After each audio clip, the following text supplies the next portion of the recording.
Buenas tardes. Se abre la sesión.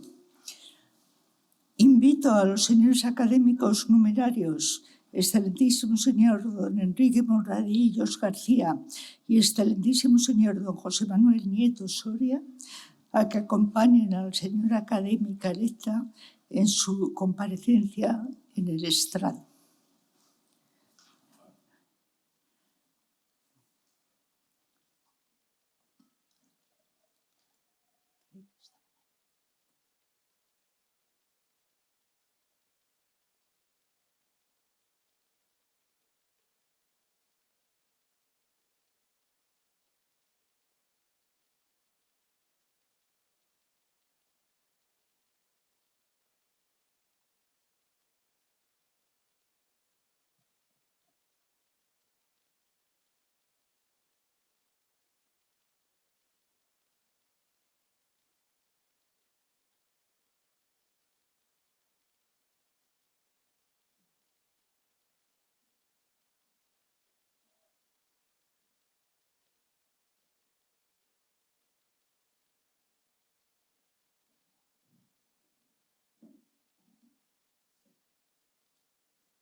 Tiene la palabra. La excelentísima señora doña Elena Rodríguez Díaz tiene la palabra para dar lectura a su discurso de ingreso. Cuando quiera. Con la venia, señora directora, tengo que pronunciar mi discurso sentada. Sí.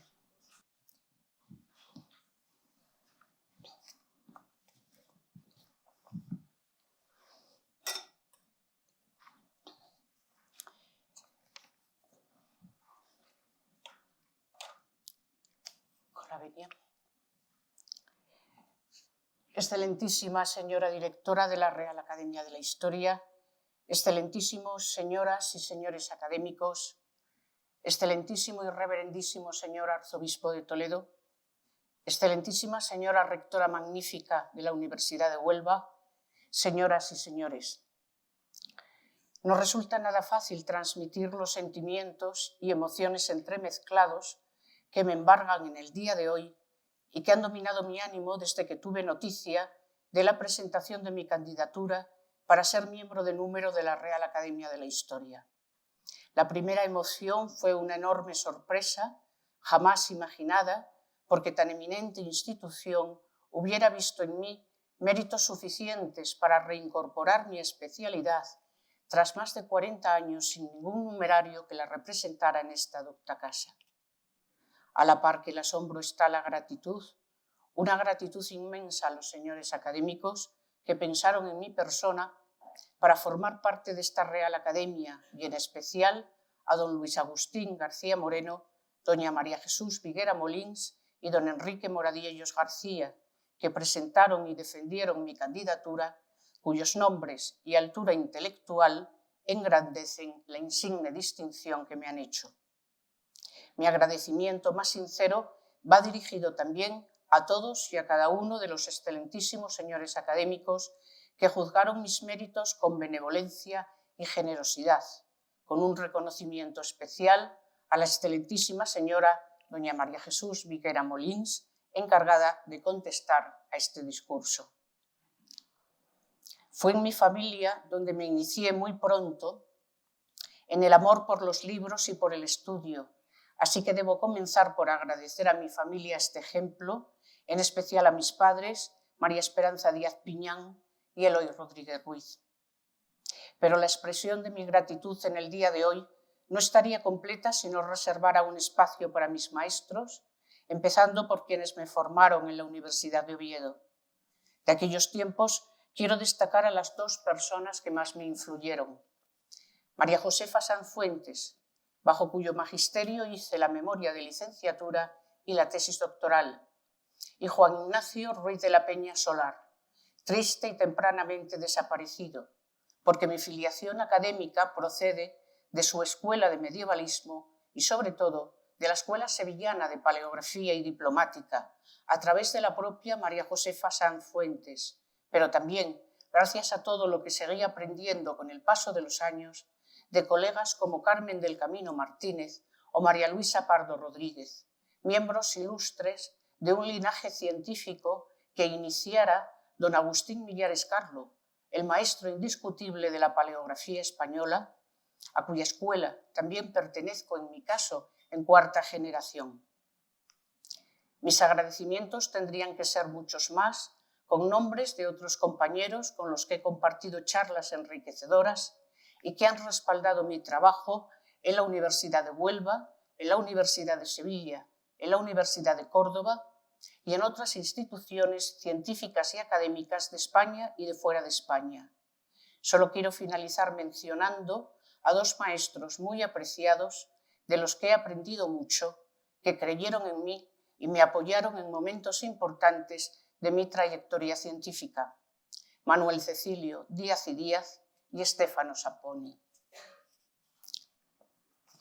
Ha querido el destino que reciba la medalla número 12 de esta Real Academia, vacante por el fallecimiento el 12 de abril del año 2020 del excelentísimo señor don Carlos Seco Serrano, una víctima más de la gran tragedia a la que ha tenido que enfrentarse la humanidad con la enfermedad provocada por el coronavirus. Don Carlos había nacido en Toledo el 14 de noviembre de 1923, aunque pasó su infancia en Tetuán, Alucemas y Melilla, lugares a los que fue destinado su padre, fusilado por los sublevados en la Guerra Civil por haber permanecido fiel a su juramento de lealtad. En 1945 obtuvo la licenciatura en Filosofía y Letras con premio extraordinario por la Universidad Central, donde también se doctoró en Historia en 1950. Fue después profesor adjunto de Historia General de América y catedrático de Historia General de España en la Universidad de Barcelona. Más tarde ocupó la cátedra de Historia Contemporánea de España en la Facultad de Ciencias de la Información de la Universidad Complutense de Madrid. Volcado en su compromiso universitario, fue director de departamento, decano de su facultad y, después de su jubilación, profesor emérito. Fue elegido miembro de número de esta Real Academia, en la que desempeñó los cargos de censor y censor honorario. Entre sus muchos méritos y distinciones destaca la posesión de la Gran Cruz del Mérito Militar con distintivo blanco. Fue también Officier de Palme Académique de la República Francesa, Premio Nacional de Historia y otros galardones científicos. Es muy difícil glosar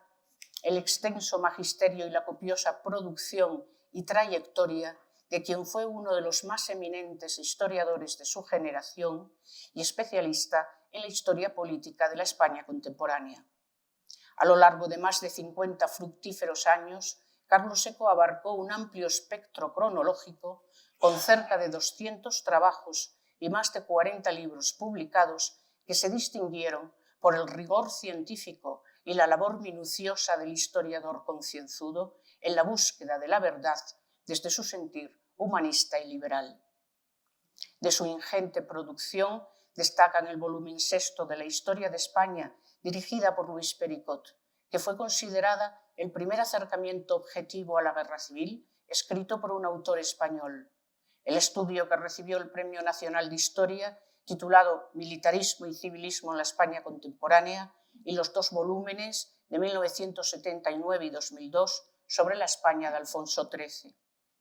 De su enorme valía y del aprecio personal que le tuvieron discípulos, colegas y compañeros universitarios, da fe el voluminoso homenaje que editaron conjuntamente la Universidad de Barcelona y la Complutense de Madrid, con 800 páginas y aportaciones de 79 autores. La causa que explica la elección del tema para este discurso tiene nombre propio: Ramón González Ruiz, el ilustre historiador de la Iglesia toledana, canónigo, archivero bibliotecario de la Catedral Primada y miembro correspondiente que fue de esta Real Academia hasta su fallecimiento en el año 2020.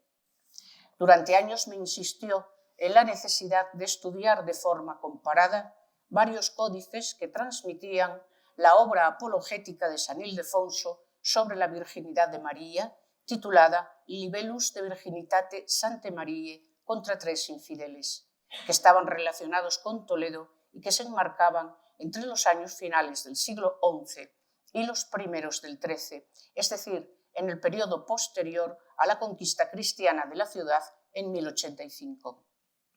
Una época muy interesante en la historia del libro y de la escritura latina en Toledo por la coexistencia de tradiciones y de nuevas tendencias que convergían en un ambiente en el que gentes de muy diversas procedencias geográficas y socioculturales se dedicaron a la copia de libros como en ninguna otra ciudad castellana de la época.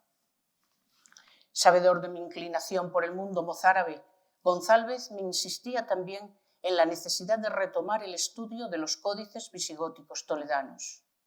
Así que para esta ocasión decidí abordar el primer encargo y ante la magnitud del segundo me he limitado a las copias toledanas más antiguas en escritura visigótica que transmiten el De Virginitate,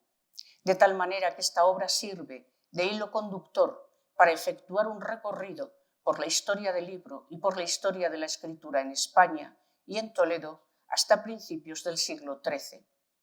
Este desarrollo se incluye en el contexto de la Europa latina y cristiana, pero sin olvidar las culturas del libro árabe y hebreo, con las que los toledanos convivieron durante siglos.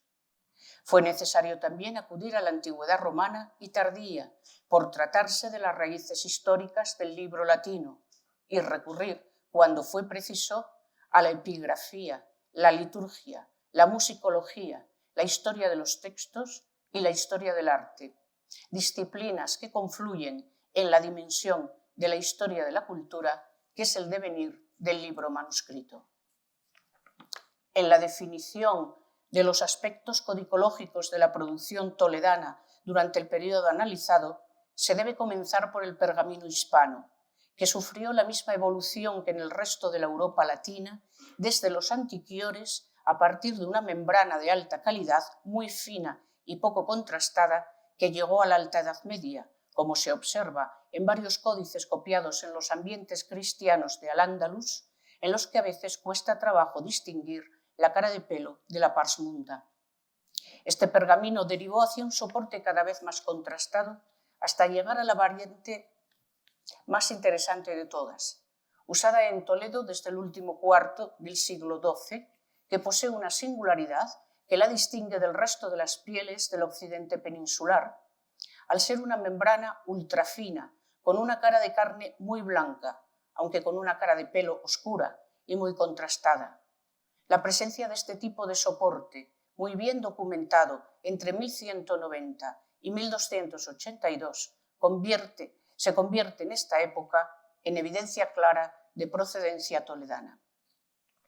A diferencia de otros lugares europeos, en España se utilizó el papel desde muy pronto por influencia islámica. Entre los cristianos del sur está documentado su uso en 1049 y 1050, aunque debió conocerse con bastante anterioridad. Coinciden varios estudiosos en considerar los cuadernos mixtos de pergamino y de papel como una innovación técnica de origen español, porque en España se localizan los casos latinos, hebreos y árabes más antiguos. El procedimiento pudo ser una práctica del mundo andalusí, ya que no existió en el Oriente musulmán. Fue conocido entre los cristianos de Toledo y entre los cristianos del norte, como se ve en el glosario de Silos del siglo XI. Un elemento intrínseco de los manuscritos toledanos fue la modalidad de cuaderno formada por terniones dominantes o secundarios, inusuales en la Castilla y en la Europa de la época, pero frecuentes entre los cristianos y los judíos toledanos del siglo XIII. Este tipo de cuaderno no fue desconocido en la antigüedad grecorromana, como relata Eusebio al mencionar los terniones y cuaterniones que componían las 50 Biblias en pergamino que le encargó el emperador Constantino, y esta misma estructura se observa también en algún caso en escritura visigótica de principios del siglo IX, aunque cuantitativamente es mucho más significativa su presencia entre los manuscritos islámicos en pergamino fabricados en Al-Ándalus y en el Magreb. Por su mayor proximidad cronológica, pudiera ser que esta última tradición hubiera influido en las prácticas que siguieron reproduciendo los cristianos y los judíos de Toledo durante el siglo XIII. La coexistencia con la cultura y los libros árabes debió ser también la principal causa que explica la inclinación toledana por fabricar bifolios artificiales con hojas procedentes de distintas pieles desde la Alta Edad Media hasta el siglo XIII inclusive, como sucedió entre los judíos que vivieron bajo dominio islámico, de lo que es un buen ejemplo el Códice de Alepo del año 930. En la región de Toledo existió asimismo una preferencia local por el quinión desde muy pronto, antes como cuaderno secundario que principal.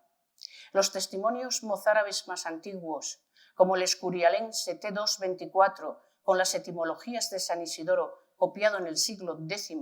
podrían tener alguna relación con las costumbres del libro árabe en el uso de esta modalidad de cuaderno, basadas nuevamente en la tradición griega más antigua, pues como afirmó Cavallo, los musulmanes tomaron como modelo en todos los aspectos, incluidos los técnicos, los códices griegos que tanto tradujeron.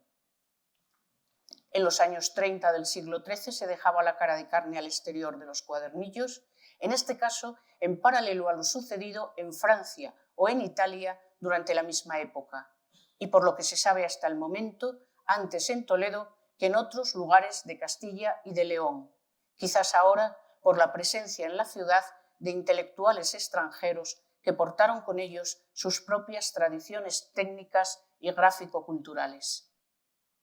Como sistema de ordenación se mantuvo la asignatura de tradición romana hasta el siglo XII y en el XIII relegada casi únicamente a libros con disposiciones especiales o con aparatos miniaturísticos complejos. Desde principios del siglo X convivió con los reclamos en los scriptoria norteños y meridionales. No se conoce el origen exacto de esta última técnica y si tuvo relación con una costumbre griega que se usó en obras divididas en varios rollos de papiro y que consistía en anotar al final de un volumen el incipit del siguiente. De haber sido así, habría que pensar en la introducción en España quizás a través del eslabón árabe, algo que no ha podido ser atestiguado. En cambio, un hecho demostrado es que España fue el primer lugar de Europa en el que los reclamos se usaron con regularidad de forma continuada desde al menos el año 915, según los manuscritos datados, ahora para ordenar los cuadernos de los códices, tanto en los reinos del norte como entre los cristianos de Al-Ándalus, incluido Toledo, como muestra el Códice de Azágara. Desde España, los reclamos se difundieron por toda Europa y por toda la producción manuscrita del área mediterránea, en todas las tradiciones gráficas, culturales y religiosas, incluidos los libros impresos de la Edad Moderna. Con total seguridad, en España y en Toledo tuvo su origen la variedad del reclamo vertical, que no debe considerarse ya una novedad italiana. El reclamo vertical está documentado en España desde finales del siglo XII y fue utilizado de manera habitual y cada vez más extendida en el XIII, en el XIV y en el XV. La difusión se produjo desde Toledo en los primeros momentos hacia el resto de los territorios de Castilla y de León en el XIII, incluidas las tierras ganadas a los musulmanes. A mediados del siglo XIV llegó a Cataluña y en el XV fue exportado a la Italia renacentista. No sabemos aún por qué vía, aunque la lógica histórica nos haga pensar en la corona de Aragón, si bien la realidad resulta mucho más compleja, ya que desde la primera mitad del siglo XV hubo intelectuales castellanos en la Toscana. Entre los diversos aspectos relativos a la preparación de las páginas de los que se podría hablar, diré solamente que es toledano el caso europeo más antiguo en el que se constata el uso de patrones rígidos para rayar de manera mecánica las páginas de los códices en pergamino sin necesidad de practicar pinchazos de guía en cada folio. La primera cultura en la que se usaron instrumentos mecánicos con esta finalidad fue la árabe, pero el útil detectado no es la mastara, que utilizaban los musulmanes sobre el papel desde muy antiguo, sino una herramienta cuyas peculiaridades difieren de todo lo conocido hasta el momento. En el periodo abordado se copiaron códices en las escrituras visigótica, carolina y gótica primitiva. En la polémica sobre la cronología de uso de la escritura visigótica en Toledo, la codicología y la paleografía actuales proporcionan algunas certezas y desbaratan otras. La codicología convierte en un hecho la teoría de Mundó sobre el uso tardío de la visigótica en algunos códices litúrgicos al datar el Mysticus conservado en la Biblioteca Nacional de España a mediados del siglo XIII, por el uso conjunto de cuadernos que dejan al exterior la cara de carne y la de pelo, por tener secciones pautadas a plomo y por disponer la escritura por debajo de la primera horizontal al modo gótico. Sin embargo, esta misma disciplina y el avance en el conocimiento paleográfico obligan a matizar otras dataciones tradicionales, pues no todos los códices considerados tardíos resisten la crítica actual. Por ejemplo, tanto el Mysticus mencionado como el manuscrito 35.5 de la Catedral de Toledo demuestran algo muy interesante no observado hasta el momento: que los códices en escritura visigótica verdaderamente tardíos no fueron capaces de ocultar los cambios materiales que sufrieron los libros europeos, hispanos y toledanos de los siglos XII y XIII. Esto es algo que no solo debe tenerse en cuenta a partir de ahora, sino que debiera hacernos sospechar en los casos de manuscritos considerados tardíos en los que se demuestre su total ausencia, sobre todo cuando haya también una carencia de rasgos paleográficos equivalentes. Algo parecido sucede en la escritura, al sufrir esta una evolución desde la visigótica más antigua a otra imitativa que utilizaron en el Toledo posterior a 1085 copistas probablemente dígrafos, pues no se explica de otra manera la presencia en la escritura visigótica del Mysticus citado del fenómeno de la fusión de curvas enfrentadas, algo consustancial a la escritura gótica. Asimismo, algunos rasgos morfológicos antaño considerados tardíos son en realidad especificidades de la escritura de los centros mozárabes desde los tiempos más antiguos, como por ejemplo la M con forma de apre carolina o la B de arcos separados. Estas formas se atestiguan no solo en los propios antiquiores, sino también en las fuentes epigráficas, que son las inscripciones cristianas de Al-Ándalus, fechadas, por lo que nos interesa, desde el año 887.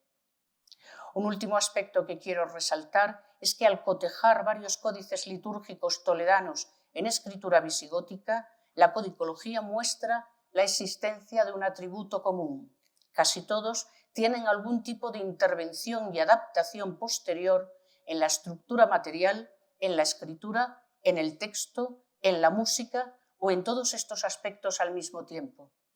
Esto es el resultado de un proceso de reutilización sistemática de libros más antiguos que parece haber sucedido durante la segunda mitad del siglo XII, a juzgar por algunos talones de refuerzo añadidos que contienen escritura de dicho período. Este reciclaje de antiguos manuscritos mediante palimpsestaciones, folios, textos, decoración y música añadidos, reescritos o interpolados debió estar causado por una actualización de los contenidos hecha por los cristianos procedentes del sur que se asentaron en la ciudad y que afectaron a códices copiados en diferentes épocas y quizás en distintos lugares del antiguo Toledo o del sur peninsular, si fueron transportados por los mozárabes huidos o deportados. Uno de estos manuscritos mal fechado es el que se conserva en la Biblioteca Capitular de Toledo, con la asignatura 35.7. Transmite el Tratado Mariano de San Ildefonso en sus 35 primeros folios. Aunque tradicionalmente se consideró un facticio, todo el volumen fue copiado por una misma mano, la de Sebastián, con suscripción en el folio 54. Su escritura no es impostada y carece de todas las cualidades de las visigóticas toledanas más tardías, entre ellas la inexistencia de distinción del tías sibilado.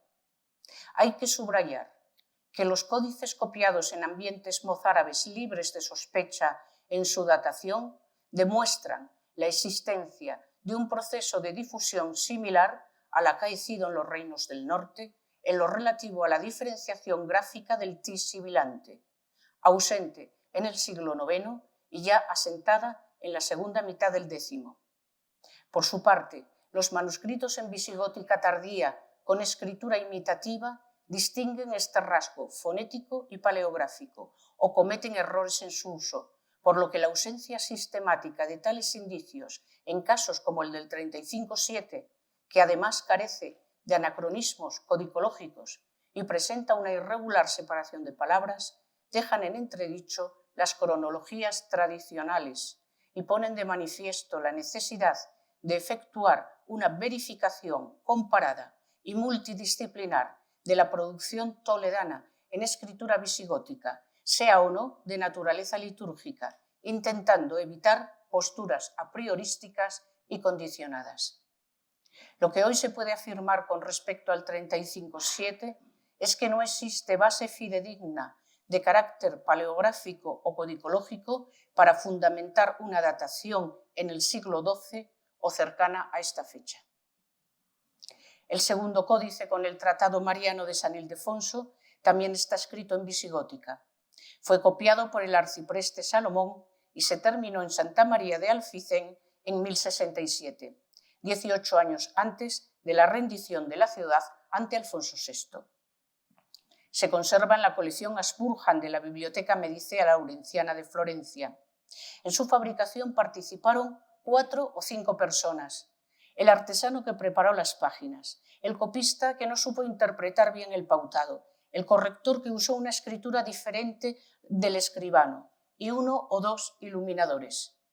Esto es un taller organizado de fabricación de libros que debió existir en la iglesia más importante que los cristianos mantenían en el año 1067. Por la importancia de dicha iglesia, que tuvo rango catedralicio durante la etapa musulmana, su scriptorium pudo abastecer a las iglesias locales, al menos durante algún tiempo, hasta terminar por convertirse quizás en el último centro organizado de copia de libros cristianos que consiguió llegar hasta la segunda mitad del siglo XI. El copista usó una escritura de aspecto castellano o riojano, con algún elemento morfológico propio de los centros del sur, por lo que pudo tratarse de un cristiano del norte afincado en la Marca Media o de un mozárabe emigrado a los reinos cristianos y retornado a Toledo. Los historiadores del arte son unánimes en reconocer influencias orientales en las miniaturas, aunque también está presente el influjo centroeuropeo en las iniciales de la cería, que se introdujeron en los reinos del norte peninsular a mediados del siglo X. Todo ello confiere al conjunto un carácter ecléctico propio de un ambiente en el que confluyeron distintas tradiciones con influencia oriental y de los reinos cristianos sobre la base de la tradición autóctona, y permite establecer una datación post-Quen para el uso en los ambientes mozárabes toledanos del pigmento azul y de las iniciales de la cería. Estas últimas prueban que la influencia septentrional fue anterior a la conquista cristiana, por lo que su uso en otros manuscritos toledanos no debiera servir para argumentar una fecha en el 12 o en el 13. El tercer códice estudiado se conoce como el Ildefonso de Parma, por conservarse en la Biblioteca Palatina de dicha localidad italiana. Desde mediados del siglo XX se considera un posible regalo intercambiado entre el abad Hugo de Cluny y Alfonso VI para conmemorar la reconquista de Toledo, que sería francés para unos y toledano para otros. A juzgar por el análisis codicológico y paleográfico efectuado, debe afirmarse que fue copiado e iluminado en San Pedro de Cluny sin ninguna duda. El trabajo se finalizó en los primeros años del siglo XII, por lo que no debió tratarse de un ejemplar conmemorativo de la conquista cristiana de Toledo, sino una copia dedicada o encargada por Bernardo de Sedirac, que más tarde donó a la catedral, como hizo con el Sacramentario de Sahagún. El Ildefonso de Parma fue enviado a España. Seguía en Toledo en época de Jiménez de Rada. Es el volumen que se incluyó en el inventario catedralicio de 1258 y sirvió de modelo material, textual, artístico e iconográfico del siguiente códice analizado, hecho en Toledo, en escritura protogótica y conservado en la Biblioteca Nacional como manuscrito 10.087. Perteneció a la catedral, no está datado y tradicionalmente se asignó al periodo comprendido entre 1187 y 1220. Sin embargo, este códice fue confeccionado de tal manera que todos los cuadernos dejan al exterior la cara de carne del pergamino, un cambio técnico no anterior a la década de 1230 en Castilla y en Europa. Su escritura también conduce al primer tercio del siglo XIII y en modo alguno al siglo XII. En 1968, Shapiro estableció por primera vez el paralelismo miniaturístico entre este códice y el Ildefonso de Parma, de cuya copia no hay ninguna duda, pues incluso varias imágenes idénticas ocupan los mismos folios en ambos manuscritos. Más tarde, Reisman concluyó que el miniaturista fue la misma persona que pintó las 4 santas en la ermita del Cristo de la Luz, y hay que darle la razón. La presencia de este pintor, conocido como el Maestro de Toledo, debe sumarse a la lectura histórica de la sintaxis material del objeto libro, en la que destacan 3 cualidades. Una preparación esmerada hasta el extremo inusual de pautar a punta seca o con escasa presión el dorso de las páginas que iban a llevar miniaturas, cuando el resto del volumen iba rayado con una punta de plomo dura con la que se ejercía fuerza. Segundo, la presencia de un copista de altísima calidad, muy disciplinado y dígrafo, pues demuestra conocer las variedades caligráfica y cursiva de la escritura gótica, como demuestra también conocer perfectamente las jerarquías al uso cuando cambia de registro gráfico y reserva para la variedad textual las soluciones más conservadoras sin equivocarse en su ejecución. En tercer lugar, sorprende la profusión de oro utilizado en todas las miniaturas y en todas las iniciales. La excelencia de esta suntuosa conjunción y con ella la solemnidad que se transmite, así como la decisión misma de hacer una copia del rico ejemplar cluniacense que guardaba la biblioteca de la catedral, son circunstancias con significado histórico que tuvieron que estar relacionadas con el promotor, con la función del libro o con ambas cosas a un tiempo. El hecho probado de que el manuscrito que hoy se conserva en Parma fue modelo del madrileño supone una confección para alguien importante que tuviera acceso al lujoso códice de Cluny en la catedral toledana. Es decir, el promotor de esta copia debió ser un miembro relevante de la alta jerarquía eclesiástica y de la propia comunidad catedralicia. En 1238, don Rodrigo Jiménez de Rada instituyó varias capellanías que se han interpretado como el estadio último de consagración y dotación de las capillas del ábside en el proyecto inicial de la catedral gótica que se empezó a construir sobre la mezquita Aljama en 1226. Las 2 capillas principales estaban dedicadas al Espíritu Santo y, según el documento citado, a San Ildefonso de la Bienaventurada Virgen, que para algunos fue la principal de las 3 que se situaban en el centro de la cabecera por haber estado detrás del altar de Santa María. Estos espacios centrales quedaron más tarde unificados bajo la capilla funeraria del cardenal Albornoz. La fecha de 1238 coincide perfectamente con la datación codicológica del manuscrito en la década avanzada de 1230, y la carga de oro explica el valor simbólico de un libro destinado a la capilla que parece haber sido la más importante o una de las más importantes en el proyecto arquitectónico de Jiménez de Rada para el ábside catedralicio.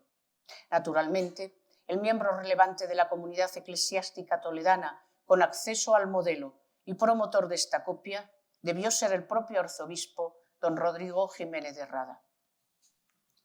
El quinto códice con el De Virginitate de San Ildefonso se conserva en la biblioteca capitular del Burgo de Osma, también en escritura protogótica.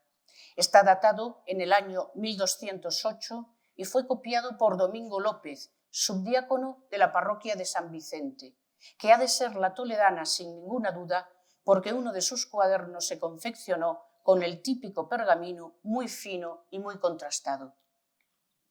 En la última página dejada en blanco hay dos textos que inciden en el ambiente multicultural de Toledo.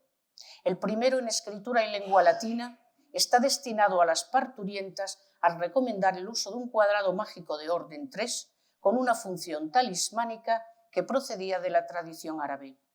El segundo es una extensa anotación de alguien que utilizaba los caracteres latinos de la gótica cursiva castellana del siglo XIII en una lengua que parece árabe, por lo que resulta tentador vincular la posesión de este manuscrito con los ambientes de los cristianos arabizados en un momento cercano a su confección, pese a que la parroquia de San Vicente no tuvo feligresía mozárabe. Este manuscrito no fue acentuado para una lectura en voz alta propia de la práctica litúrgica, por lo que quizás se preparó para algún particular. El último códice analizado con el De Virginitate se transmite en los primeros cuadernos de un volumen facticio conservado en la Fundación Lázaro Galdiano. Tampoco está datado y fue asignado a los años comprendidos entre 1180 y 1220, aunque sus características codicológicas y paleográficas lo sitúan en el siglo XIII sin ninguna duda, después de 1218 y alrededor de 1236 como muy tarde. Reisman estudió sus miniaturas en las que se representa a San Ildefonso como obispo, lo que nos hace pensar en el ambiente catedralicio, e identificó al artista como uno de los que intervinieron en el lujoso códice conocido como Beato de las Huelgas, porque el padre Flórez lo vio en dicho lugar en el siglo XVIII. Este beato está fechado en el mes de septiembre de 1220 y hoy se guarda en la Biblioteca Morgan de Nueva York. Es un códice muy conocido porque copia el visigótico hecho en Tábara en el año 970, como lo demuestra la copia íntegra del colofón del modelo y la reproducción de la famosa torre alta etelapídea. Fue opinión de Reisman, respaldada más tarde por Williams, que el miniaturista del 10.087 y autor de los frescos del Cristo de la Luz también intervino en este beato. Por estas razones, ambos historiadores del arte consideraron dicho volumen un producto toledano, frente a otras localizaciones que habían sido planteadas. La codicología confirma dicha hipótesis, ya que el beato neoyorquino se confeccionó con 8 terniones, 5 quiniones y 5 cuaterniones, una estructura que conduce directamente a Toledo. En el manuscrito de la Fundación madrileña, solo el trabajo del miniaturista es de calidad, aunque la paleta sea muy pobre. El resto carece del esmero y la profesionalidad que se desprende de otros códices relacionados con la catedral del siglo XII y de la primera mitad del XIII. En la preparación material intervinieron 2 artesanos con herramientas diferentes que dejaron marcas antiestéticas. Existieron varios intentos, algunos de ellos fallidos, de rayar las hojas con la ayuda de algún tipo de patrón rígido, cuyo uso no dominaban y que terminaron por descartar tras dejar huellas inequívocas de los resortes de fijación de dicha herramienta sobre el pergamino.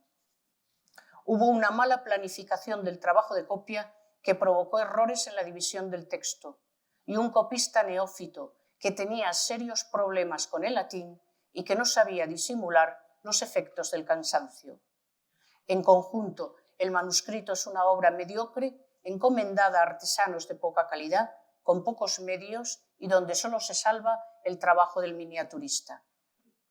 Dada la intervención en el Beato de las Huelgas del pintor que también fue responsable de los frescos del Cristo de la Luz y de las miniaturas del 10.087, habría que establecer como cronología para el trabajo pictórico en la ampliación cristiana de esta antigua mezquita el periodo comprendido entre 1220 y 1238, que son las fechas en las que su artífice puede documentarse gracias a estos libros.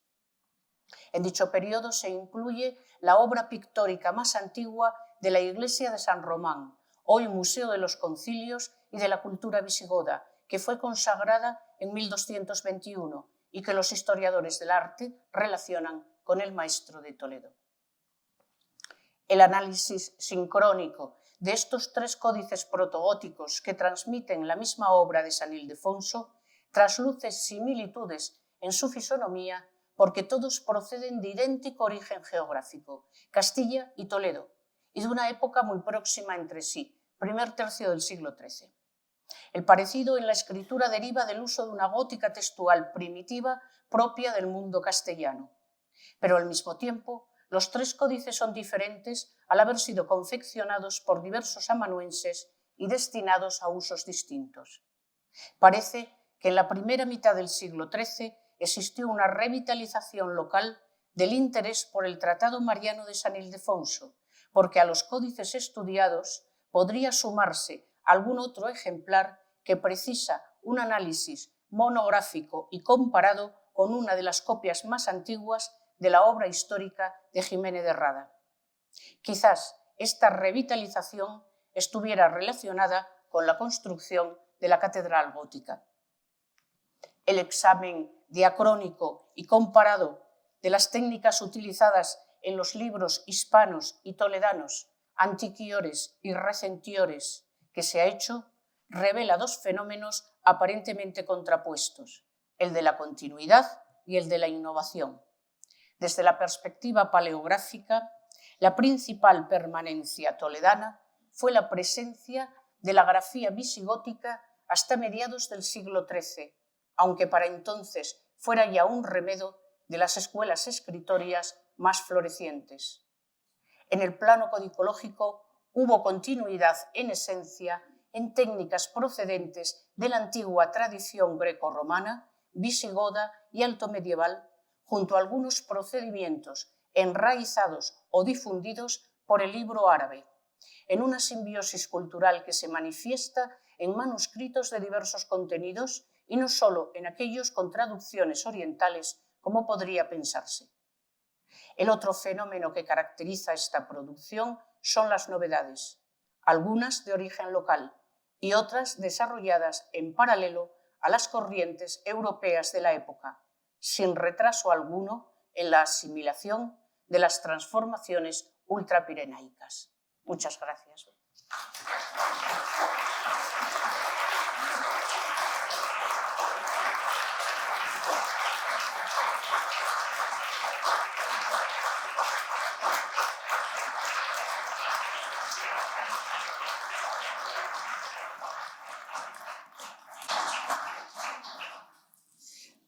Muchas gracias. Tiene la palabra la excelentísima señora doña María Jesús Viguera Molins para leer su discurso de contestación a la señora Rodríguez Díaz, cuando quiera. Con la venia, señora directora. Y si quiere estar sentada, porque sé que... Me da igual, yo creo que voy a hablar de pie y si me canso me sentaré. Muchas gracias. Voy a intentarlo. Repito lo de con su venia, señora directora, y empiezo. Agradezco profundamente el honroso encargo de contestar al memorable discurso de ingreso, cuyo extracto acabamos de escuchar, presentado por doña Elena Esperanza Rodríguez Díaz,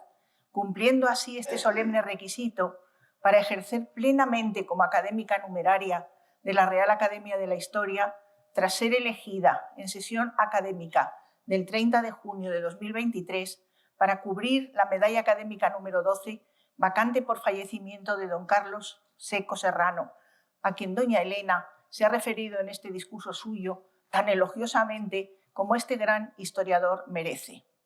Durante la primavera de 2023 se inició el proceso de incorporación a esta Real Academia de doña Elena Rodríguez Díaz, de manera que el 30 de junio era elegida académica numeraria por el Pleno de la Academia. Fue muy satisfactorio confirmar su candidatura junto con los académicos don Luis Agustín García Moreno y don Enrique Moradiellos García, y poder presentar entonces los méritos relativos a la entonces todavía candidata. Desde hace tiempo, esta Real Academia necesita la especialidad que desde la codicología, paleografía y diplomática, en contacto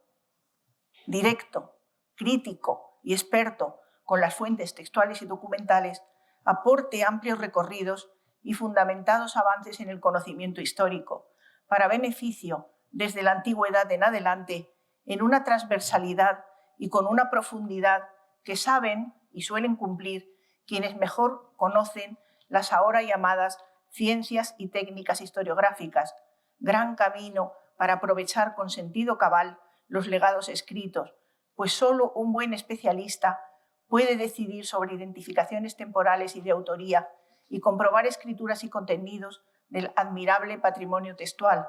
hasta lograr trascender a varias cuestiones históricas, partiendo directamente de la enorme memoria manuscrita.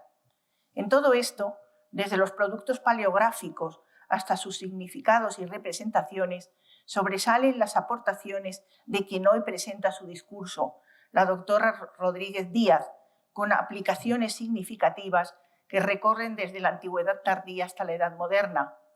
Además, en su trabajo suele seleccionar grandes ejemplos de fuentes manuscritas, en muchas ocasiones inéditas, en otras no bien estudiadas. Doña Elena Rodríguez Díaz nació en Madrid en abril de 1961 y creció en Asturias, con orígenes familiares en la montaña leonesa y en Andalucía, en el seno de una familia culta y con varios parientes universitarios, lo que incentivó sus lecturas desde edad temprana. Muchos sabemos que los buenos libros familiares nos configuran para siempre, suscitando una sabia sensibilidad que apreciamos en todas las manifestaciones de la nueva académica. Y con tales bases emprendió su carrera. En 1984, licenciada en Geografía e Historia por la Universidad de Oviedo, memoria de licenciatura en Paleografía y Diplomática con premio extraordinario. En 1989, tesis doctoral en la Universidad de Oviedo, cum laude por unanimidad, titularidad interina en la Universidad de Sevilla para impartir paleografía en el campus de Huelva. 1992, profesora titular en la Universidad de Sevilla, destinada en la Universidad de Huelva desde 1993. 2013, acreditación nacional a cátedra de universidad, con plaza dotada y obtenida en 2018, que ejerce en la Universidad de Huelva. Es muy elocuente el pedigrí de sus maestros, con reconocimientos mutuos de ella a ellos y viceversa. En Paleografía y Diplomática, María Josefa Sanz Fuentes; en Historia Medieval, Juan Ignacio Ruiz de la Peña Solar; en Codicología y Paleografía, Manuel Cecilio Díaz y Díaz. Todos sabemos a quiénes estamos mencionando. Además, doña Elena Rodríguez se autositúa en la cuarta generación de la escuela de Agustín Millares Carlo, fallecido en 1980, su gran antecedente en esta Real Academia de la Historia, donde Millares fue nombrado académico en 1934 y donde su discurso de recepción versó sobre los códices visigóticos de la Catedral Toledana, cuestiones cronológicas y de procedencia. Los mejores discípulos honran y amplían a los mejores maestros, y es lo que precisamente hace la doctora Elena Rodríguez, cuando fiel a tan grandes espejos por ella reconocidos, y entre otros temas más o menos simultáneos, ha trabajado también sobre los manuscritos toledanos, entre otros, como en este discurso que hoy ha pronunciado. La memoria de licenciatura de doña Elena Rodríguez en Geografía e Historia, sección Historia por la Universidad de Oviedo, se publicó actualizada con el título de Valdeón, Historia y colección diplomática, el occidente de picos de Europa en la Edad Media, en cuyo prólogo Ruiz de la Peña destaca la obra, y voy a citar sus palabras, como un modélico ejemplo de lo que debe ser, dentro del segmento de la historia local, un análisis de microhistoria rural. En esa misma Universidad de Oviedo se doctoró en Historia en 1989 con una tesis sobre el libro de la regla colorada de la Catedral de Oviedo, cuya versión editorial se publicó en 1995, con prólogo de María Josefa Sanz Fuentes, que también subraya la excelencia de la edición y del estudio, además ensalzados en varias importantes reseñas de esa obra en publicaciones nacionales e internacionales. Contando las publicaciones de sus mencionadas Memoria de Licenciatura y Tesis Doctoral, doña Elena Rodríguez es autora, coautora o editora de 11 libros, publicados entre 1991 y 2023. En la contestación impresa de este discurso, que después podremos recoger, pueden encontrarse mencionados algunos de los títulos de estos libros. Su capacidad de trascender desde las fuentes escritas a los testimonios históricos lo tenemos, por poner algún ejemplo, en otro libro suyo, al publicar y analizar un interesantísimo registro documental titulado Prácticas de escritura de un párroco rural leonés del siglo XVII, el libro de difuntos de Domingo Piñán. También en un artículo titulado Notas y cuadernos de notas de los Piñán, escribanos públicos de Sayambre, cuyo archivo permite trazar la influyente historia familiar de los Piñán de Cueto Luengo en la Edad Moderna. En su estudio a esta edición, la autora reconoce que tales libros, y cito sus palabras, son fuente importante para la historia y los libros de difuntos en particular proporcionan información demográfica, genealógica, onomástica, de religiosidad popular, de las mentalidades, de medicina, de la cultura escrita e incluso de género.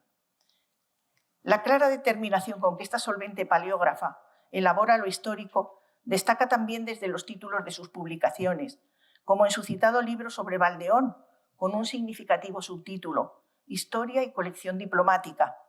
Otro de sus libros coeditados lleva en el título el enlace Historia y archivos, y otro también resalta tal conexión con la referencia, la escritura de la memoria, para abordar testimonios históricos imprescindibles de los cartularios. En relación con manuscritos autógrafos, la doctora Rodríguez ha identificado y analizado la escritura de personajes históricos, entre otros, elaborando el primer estudio paleográfico de las escrituras autógrafas, góticas y humanísticas de Antonio de Nebrija, completando así el perfil muy versátil escribiendo de aquel eminente humanista sobre el cual el gran trabajo de doña Elena se centró en 5 códices, no bien estudiados hasta entonces, hasta su trabajo, códices conservados en la Universidad de Salamanca, que eran una asignatura pendiente de la paleografía española, y doña Elena empezó a desbrozarlos hace una docena de años, hasta que en el contexto del centenario nebrisensis fue requerida y muy bien valorada su aportación por Pedro Martín Baños, uno de los mayores expertos en Nebrija, que, y cito sus palabras, la alaba por su trabajo sobre Nebrija, cito, poner nombre a la mano de Nebrija en todos los ítems allí donde ha sido posible y donde ella cree que no, pues no. Es decir, es la fiabilidad de los dictámenes expertos. Bueno, en cuanto a distinciones textuales, su panoplia es significativa, pues ha abordado códices litúrgicos, fuero real, fuero juzgo, dentro de proyectos en curso, códices diplomáticos, libros sacramentales, cartularios, códices astronómicos, etc. Ha cultivado también la diplomática, real, municipal, eclesiástica, códices diplomáticos y archivos familiares de la Edad Moderna. Y claro está, la doctora Rodríguez Díaz se adentró en el análisis del notariado y cito sus estudios al respecto en el texto publicado de mi contestación. Cuestión imprescindible es siempre precisar la terminología científica y doña Elena lo ha cumplido, por ejemplo, en el vocabulario español de codicología. Así es, en breve resumen, el amplio y coherente esquema temático de sus aportaciones, a las que además de sus libros ha dedicado 45 capítulos de libros y 33 artículos, más otros en prensa y en elaboración, que resultan cifras muy sobresalientes, incluso entre nosotros, habituados a los currícula extraordinarios. No hay espacio ahora ni siquiera para enunciar completo el centenar de sus diversas publicaciones, aunque me gustaría mencionar que su experto y riguroso trabajo ha procurado siempre establecer la veracidad, de forma implícita, y en alguna ocasión declarándolo desde sus mismos títulos, como en su estudio titulado El bulo de la muerte de Felipe II, 1563. Ese es el título. Que siendo el primero de tales bulos, el de 1563, el primero en difundirse,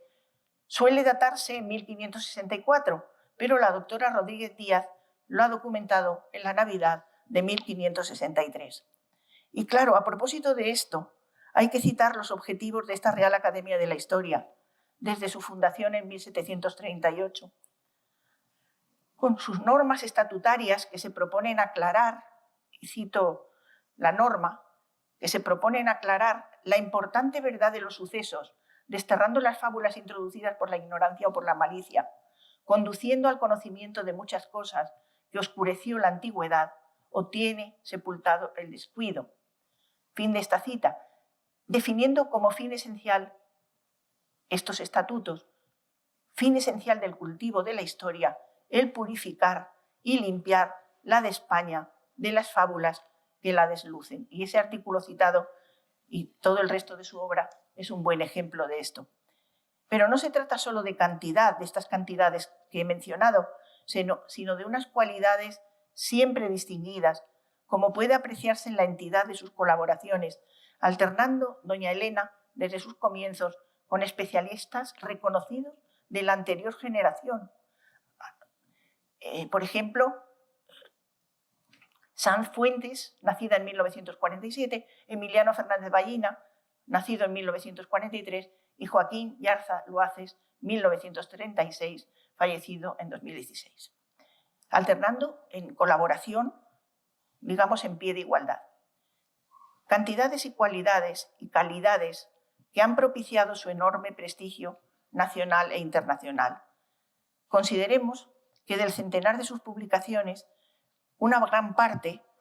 ha aparecido en Alemania, Bélgica, Francia, Italia y Suiza. Sus cursos, estancias, conferencias y ponencias han estado presentes en casi todas las universidades de España, así como en el Consejo Superior de Investigaciones Científicas y en otras instituciones como el de Patrimonio Cultural de España, en la Academia de la Lengua Italiana Asturiana y en otras. También sus cursos, estancias, conferencias y ponencias han figurado en tribunas internacionales en Alemania, Bélgica, Ciudad del Vaticano, Estados Unidos, Eslovenia, Francia, Inglaterra, Italia, Portugal, República Checa, Rusia y Suiza. Todo esto resulta muy impresionante, pero es que además ha trabajado con el Instituto del Patrimonio Cultural de España en el proyecto Coremans, realiza informes técnicos sobre bienes de interés cultural, forma parte de la Comisión Andaluza de Valoración de Documentos, ha sido directora de departamento y coordinadora de programas de doctorado. Ha organizado congresos nacionales y ha coorganizado congresos internacionales. Ha participado en 13 proyectos de investigación competitivos de ámbito nacional e internacional. Es evaluadora de 12 revistas científicas y de editoriales nacionales e internacionales. Y además, su profesión docente es profesora reconocida, ascendiendo peldaño a peldaño con unas líneas docentes en codicología, paleografía y diplomática en paralelo a sus líneas de investigación. Antes señalamos sus trabajos sobre los manuscritos toledanos, algunos de sus trabajos, y ahora les dedica, con este discurso, una aportación fundamental. Codicología y paleografía toledanas, las copias del De Virginitate de San Ildefonso hasta el año 1200, donde la doctora Rodríguez aborda de forma magistral cómo la Urs Regia representa en el contexto codicológico y paleográfico español con nuevas perspectivas sobre cómo reconocer los libros hechos en Toledo, comparando manuscritos tardoantiguos, hebreos y árabes, para centrarse en códices del De Virginitate Sancte Mariae contra 3 infideles de San Ildefonso, escritos en visigótica, revisando además dataciones anteriores. Esa es la importancia,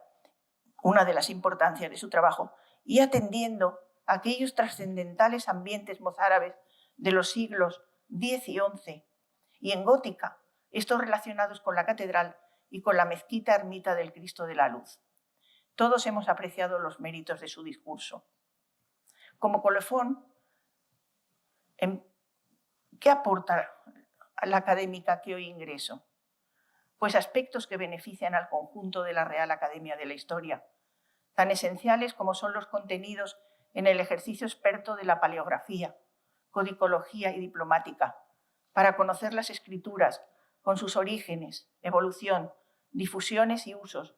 además de interpretar, fechar y ubicar todo tipo de escritos antiguos, analizando sus materiales y técnicas de fabricación, describiendo los centros copiadores, sus protagonistas culturales y algo que es muy importante, que es la dimensión de su actualidad patrimonial. Todo esto es preciso en esta Real Academia, que posee importantísimos legados manuscritos custodiados en su biblioteca y produciendo esta Real Academia investigaciones que recurren directamente a las fuentes textuales, siendo así la paleografía necesaria para todos los que precisamos de esas fuentes. Y pondré un ejemplo, uno solo, propio de mi área, como es el reciente caso, yo lo califico de sublime, de ese manuscrito con glosario en judeo-árabe procedente de la Guenisá del Cairo y conservado en la Universidad de Cambridge en grafía andalusí, con anotaciones inéditas de Maimónides en lengua romance, o que parecen inéditas de Maimónides. Creo que a todos nos interesará conocer sus comentarios también sobre este caso tan destacado. Sus escritos revelan su personalidad metódica, responsable, muy trabajadora, experta, creativa. La doctora Elena Rodríguez Díaz se encuentra en plena producción y en la cima de su dedicación.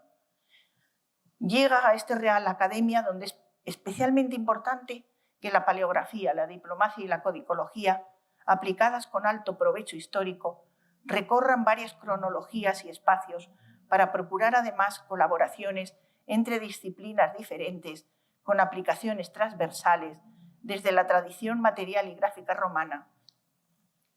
a la gótica y humanística, incluso la mozárabe. En esto es muy experta, pues recordemos que fue invitada a colaborar en la fundamental síntesis de Mozárabe con su artículo Manuscritos mozárabes, una encrucijada de culturas. Esta encrucijada de culturas, característica de nuestra historia, es otra de las cuestiones que ella aborda con precisión. Y un dato más. La doctora Rodríguez Díaz, presidenta de la Sociedad Española de Ciencias y Técnicas Historiográficas desde 2021, alcanzó en noviembre de 2019 la cima mundial de su especialidad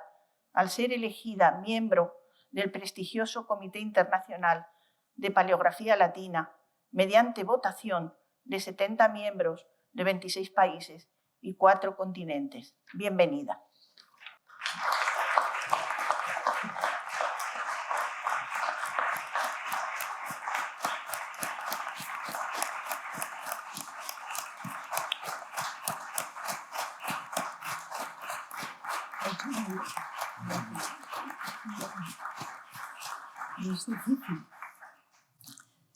Ruego a la excelentísima señora doña Elena Rodríguez Díaz que se acerque a la mesa presidencial para imponerle la medalla académica.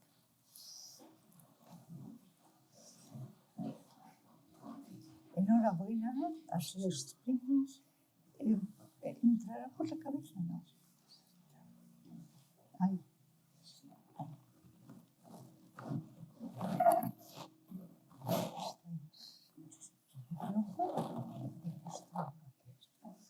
Bueno, muchas gracias.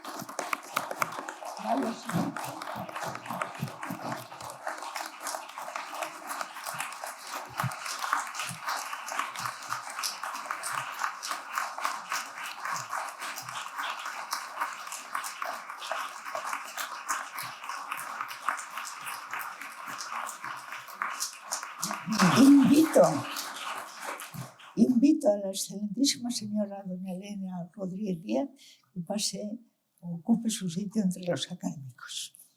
Muchas gracias. Sentados todos y declaro solemnemente incorporada a la Academia la excelentísima señora doña Elena Rodríguez Díaz, en la Academia de la Historia.